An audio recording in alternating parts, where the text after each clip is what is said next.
Alright guys, ito na yung madulas guys, oh. Yung nagme-melt na kasi -1 na lang, -1 or 0. Ayan, lalakad ako ngayon. Although kaya naman siguro nung bike, no, kaso dun tayo banda kasi yung sapatos ko dumudulas eh, oh, dumudulas yung sapatos ko guys.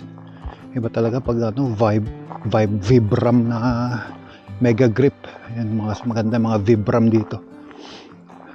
So pag nasa cold weather ka, dapat sapatos mo dito is number 1 Gore-Tex, syempre para waterproof, and then second is Vibram. Ayan, para ano, tapos magsuot ka na lang ng cleats. Pangit kasi yung boots na naka-built-in yung cleats, kasi pag pumasok ka na ng mga mall, para kang kabayo, katak-katak kumagal. Madulas naman yun sa dry, so makapit siya sa ganito sa melted snow. Pero pag pumasok ka na ng mga mall buildings, doon yung dulas niya. Alright, malayo-layo. Gusto kong mag-jogging, parang magja-jogging ganyan, no? Nanonood ako ng mga running vlogs, gusto kong mag-trail din, trail running, dahil hindi tayo makapag-bike pa ng malayuan.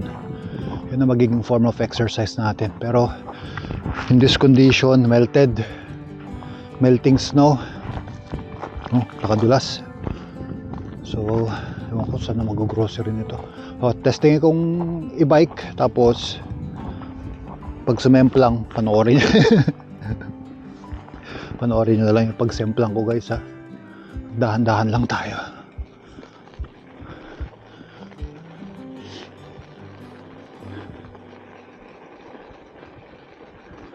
Dati hindi ako natatakot, pero nung sumemplang ako nun sa Pori, panoorin yung mga past vlogs ko nun, sumemplang ako nun, hindi na nakuha sa video, umislide, sakit ng ano ko nun, wrist.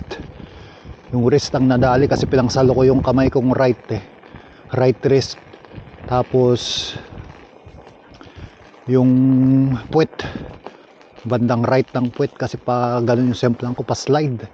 So ang delikado niyan pag umislide yung likod na gulong, yun hindi mo na makokontrol. Pag umislide ang harap, kontrolado mo pa, pero pag likod umislide, good luck guys.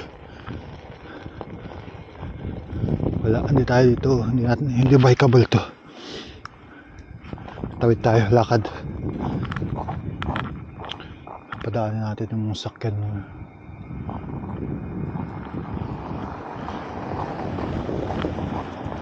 Ayun, kita nyo, barado yung ano,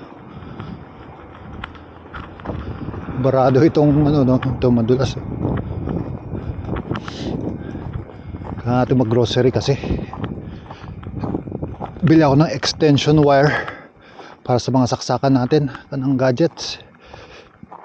Kasi palipat-lipat pag gusto kong mag-charge yung laptop, tapos mag-charge yung ibang gadgets, palipat-lipat yung extension ko na galing pang Philippines, na ano lang siya.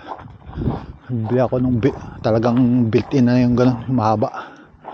Alright, kita-kits tayo later guys. Padyakin ko muna to.